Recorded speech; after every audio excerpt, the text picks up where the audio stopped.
many of us are still trying to keep up with the resolutions we made on January 1st. Typical resolution that people like to make is to go on a diet. And I am here today not to talk about putting your body on a diet, but putting your house on a diet. Now I am sitting here with all of these things that I found in my house, and these are for the most part things that I really don't need. But when I look at them, I realize that every single thing that I have here, when I brought it into the house, represented something important to me. And usually when we bring things into our house, what they represent to us is a sense of happiness or a sense of freedom. So I can look at each one of these items and tell you about what it represented to me when I got it, and talk to you about maybe why I could let it go now. So I look at these fruits, for example, these silly fake fruits, and when I found them a few years ago, they seemed really fun to me, and I brought them into the house, and the kids thought that they were so interesting and amazing and how really realistic they seemed, and we got a lot of pleasure from these fruits, but now they just collect a lot of dust in my house, and so I really don't need them anymore.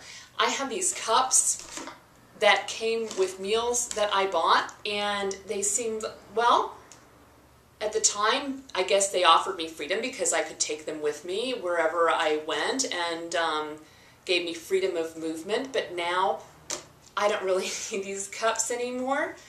They take up a lot of space in my house. Here is an old cell phone that I haven't used for quite a while.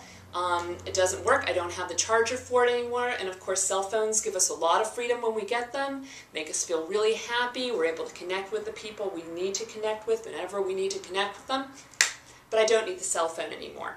This is a drainer for a can of tuna. I haven't eaten tuna. No one in my family has eaten tuna for over 2.5 years. So why I need a tuna drainer anymore, I don't know. Here's face cream. I thought it would make me look youthful and refreshed. Didn't really work for me. Actually, the only thing that can really help me look youthful and refreshed is rest. Rest is really important, to be rested. Don't need this anymore. Here is a DVD that I really enjoyed, brought a lot of happiness to me. I watched it once. I'm probably never going to watch it again. I really enjoyed it. I think maybe somebody else might like to enjoy this now. Here are books. Books offer us lots of freedom and lots of happiness. They open windows to new worlds for us. This stack of books I've looked through, I've read all of them, and I'm probably not going to read them again. I could hang on to them and say, well, maybe I'd like to loan them to a friend. Well, frankly, I'm probably better off donating them to a library or to a used bookstore. And if a friend needs a recommendation for one of these books, they could probably find it in the library themselves. So let's talk about putting a house on a diet. I'm going to recommend to you that for the next 30 days, you take 10 items a day out of your house and really think about what you need and what you don't need. Now, I just read a really great quote this morning from Michael Beckwith, and what he said, what we appreciate appreciates, meaning what we value has value. So sometimes we get attached to things and we think, you know, I paid money for this, and so I don't really want to let it go because it represents money to me. Well, the fact is that real value is in what we appreciate and what we use. If you don't value it, then it really doesn't have value. And the fact is that it may have value for someone else down the line, and so you can take the value, pass it along. Now, I have a prediction as you go through your 10 items a day for 30 days resolution, that on the first few days you're going to find lots of things that you obviously need to get rid of.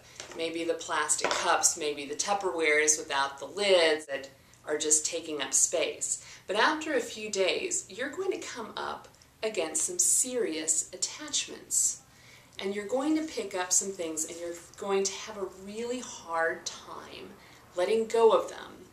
And what I suggest you do is a very silly thing, and that is have a conversation with your items and ask them, When was the last time you helped me feel happy and free? It's a really good question. So, for example, I can pick up this jar of cream and I can say, you know what, jar of cream, when I bought you, you seemed like you were going to offer me a lot of happiness, but when was the last time you offered me happiness? And if the jar of cream would talk, it could say, probably it's been about a year. A year is a long time for something to be sitting around, taking up physical and psychic and emotional space in my life. And so I really think if I had a conversation with Jar, I would have to say, I'm really sorry, Jar of Cream, I'm going to have to let you go.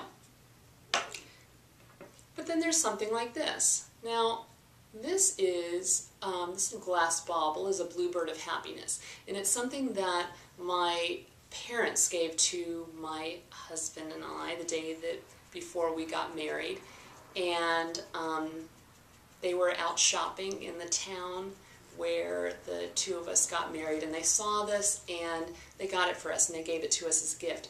And yeah, this also takes up room on a shelf and it also collects dust. But if I were to have a conversation with this little bluebird, I would say, Bluebird of happiness, when was the last time you really gave me a sense of happiness and freedom? And this bird could answer me and say, well, actually about every day you look at me and it reminds you of the day that you were married and the wishes that your parents had for your happiness. Now, both of my parents are passed away, and so that memory is a really precious memory. So this stays. It doesn't become part of the daily diet for the house. It's a good thing to know.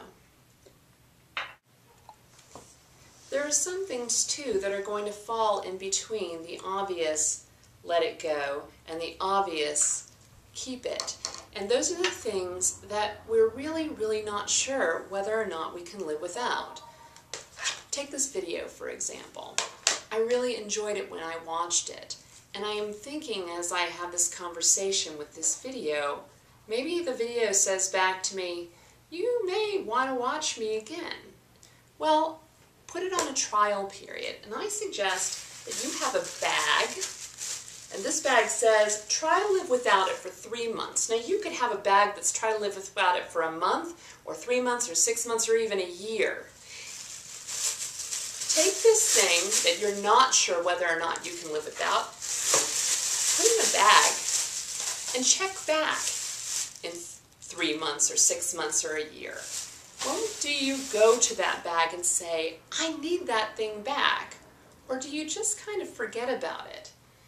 And if you can live without that thing for whatever period of time you decide on, whether it's 3 months or 6 months or a year, maybe you can live without it forever. Now, a lot of us have big buckets or containers that we tend to put things in. I'm going to suggest just a bag. A container feels like storage. This bag is for things you want to put on a trial period to see whether or not you can live without them. I have a bag of things right now in my closet, and it's been sitting there now for over a month. And I'll tell you, I've not gone to it once. And every one of those things were things I was pretty certain I was going to have trouble living without. And you know what? I can live without them. And it's pretty easy. And it's really informative to us about what we really, really need, what we really, really value. And remember, what you value has value. Keep with the program, put your house on a diet, and experience the freedom of living without. Have a great day.